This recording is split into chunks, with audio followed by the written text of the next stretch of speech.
Hi friends, welcome to குட்டிஸ் குடிமை.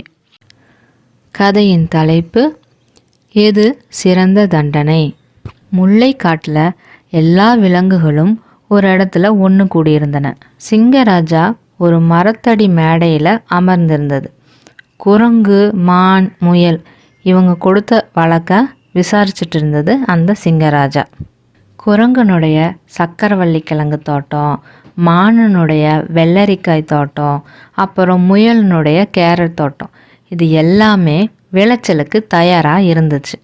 ஆனால் சில நாட்களாகவே கிழங்குகளும் வெள்ளரிக்காயும் கேரட்டும் யாரோ திருடிட்டே இருந்திருக்காங்க. தோட்டமும் ரொம்ப சேதமாயிட்டே இருந்திருக்கு. திருடங்க யாருன்னு கண்டுபிடிக்க முடியாத நிலையில் குரங்கு, மான், முயல் இது மூணுமே இரவில் காவல் புரியிற கரடிகிட்ட போய் சொன்னாங்க. அந்த கரடியும் தன்னுடைய படை வீரரோட தோட்டத்தில் காத்திருந்துச்சு. அப்போது கரடி படைகிட்ட அந்த பன்னி திருடங்க பிடிபட்டாங்க. உடனே அந்த பன்றிகள் வந்து, எங்க காட்டுல ரொம்ப வறட்சியா இருக்குது, சாப்பிட்றதுக்கு எங்களுக்கு எதுவுமே கிடைக்கிறது இல்ல.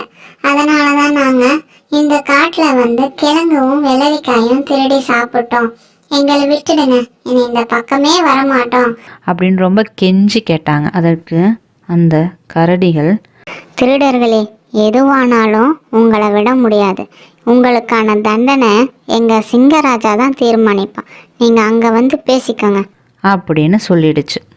குற்றம் செஞ்ச பன்றிகளுக்கு என்ன தண்டனை தரலாம் அப்படின்றதுக்காக தான் இப்போது சிங்கராஜானுடைய தலைமையில் விசாரணை போயிட்டு இருந்தது. உடனே சிங்கராஜா சொல்லுச்சா, நண்பர்களே, பக்கத்து காட்டில் இருக்கிற இந்த பன்றிகள் நம்ம காட்டில் இருக்கிற சக்கரவள்ளி கிழங்கு, வெள்ளரிக்காய், கேரட் தோட்டத்தை எல்லாம் திருடி தின்னது மட்டும் இல்லாமல் தோட்டத்தையும் நாசம் செஞ்சிட்டாங்க. இந்த குற்றவாளிகளுக்கு என்ன தண்டனை தரலான்னு நீங்களே சொல்லுங்க. சிறந்த தண்டனை சொல்றவங்களுக்கு கண்டிப்பா பரிசு இருக்கு அப்படின்னு அறிவிச்சது சிங்கராஜா. பரிசுக்கு ஆசைப்பட்டு பல விலங்குகளும் பன்றிக்கான தண்டனையை பற்றி சொல்ல முன் வந்தாங்க. ஃபர்ஸ்ட் நரி வந்துச்சு. அரசே, தோட்டத்தை நாசம் செய்த பன்றிகளுக்கு 100 கசையடி கொடுக்கலாம் அப்படின்னு சொல்லுச்சு. உடனே சிங்கராஜா, நரியாரே, கசையடிகள் கொடுத்து விடலாம், அதனால் யாருக்கு என்ன பயன் அப்படின்னு கேட்டுச்சு. உடனே நரி சொல்லுச்சான், இனி யாருமே திருட மாட்டாங்கல்லவா, அதுவே பயன்தானே அப்படின்னு சொல்லுச்சான். அகப்படுகிற திருடன் தான் தண்டனைக்கு பயப்படுவான். அகப்படாமலே திருட தெரிந்தவன் தண்டனைக்கு பயப்படவே மாட்டான். நரியாரே, வேறு தீர்ப்பு யோசிச்சு சொல்லுங்க அப்படின்னு சொல்லுச்சான் சிங்கராஜா. அடுத்து சிறுத்தை வந்தது. அரசே, பன்றிகளுக்கு மரண தண்டனை கொடுப்பதுதான் சரியா இருக்கும் அப்படின்னுச்சான். மரண தண்டனை எப்படி சிறந்த தண்டனையாகும் சிறுத்தையாரே அப்படின்னுச்சா சிங்கராஜா. தங்களுக்கு சுவையான உணவு கிடைக்கும் அரசே என்றது சிறுத்தை. சிறுத்தையாரே, எனக்கான பயனை மட்டுமே சொல்கிறீர். ஒரு அரசன் அப்படி சுயநலமாக இருக்கலாமா? இது சரியல்ல என்றது சிங்கராஜா. அடுத்து புலி வந்தது.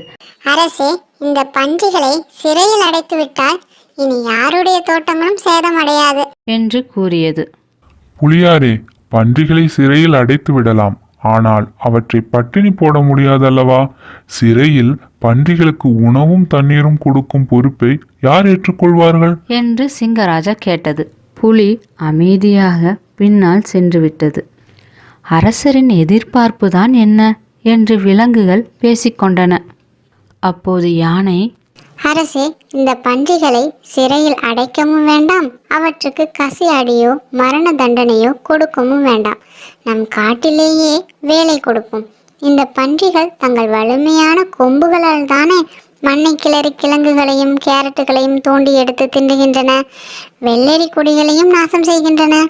அதனால்தான் அந்த கொம்புகளாலேயே இனி அவை நம் காட்டுக்கு நன்மை செய்ய வேண்டும். அதாவது விவசாயம் செய்பவர்களின் நிலத்தை இந்த பன்றிகளே தங்கள் கொம்புகளால் உழுது கொடுக்க வேண்டும். அதற்கான கூலியாக பன்றிகளுக்கு உணவு வழங்கப்பட வேண்டும். இனி இந்த பன்றிகளே நம் காட்டிலேயே தங்கிக் கொள்ள அனுமதிக்கலாம் என்றது யானை. சிங்கத்தின் முகம் மலர்ந்தது. ஆஹா, யானை சொன்ன தண்டனையே சிறந்தது. இதுதான் எல்லாருக்குமே பயன் தரக்கூடியது. தவறு செய்தவருக்கு நாம் கொடுக்கும் தண்டனை அவரை துன்புறுத்துவதாக மட்டும் இருந்தால் யாருக்கும் பயனில்லை. ஒரு குற்றவாளிக்கு நாம் கொடுக்கும் தண்டனையால் அந்த குற்றவாளி கூட நன்மை பெற வேண்டும். அவர் பின்னாளில் தவறு ஏதும் செய்யாமல் நல்லவராக வாழ வேண்டும். யானை சொன்ன இந்த தீர்ப்பு குற்றம் செய்த பன்றிகளுக்கும் நன்மை செய்யும். இதை பார்க்கும் மற்றவர் மனங்களிலும் உழைத்து உண்ண வேண்டும் என்கிற எண்ணம் உண்டாகும். அதனால் இந்த பன்றிகளை இனி நம் காட்டில் விவசாய பணியில் அமர்த்துவோம் என்றது சிங்கராஜா.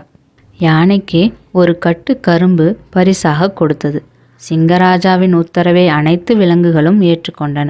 பன்றிகளும் நன்றி தெரிவித்தன. தேங்க்யூ, பாய்.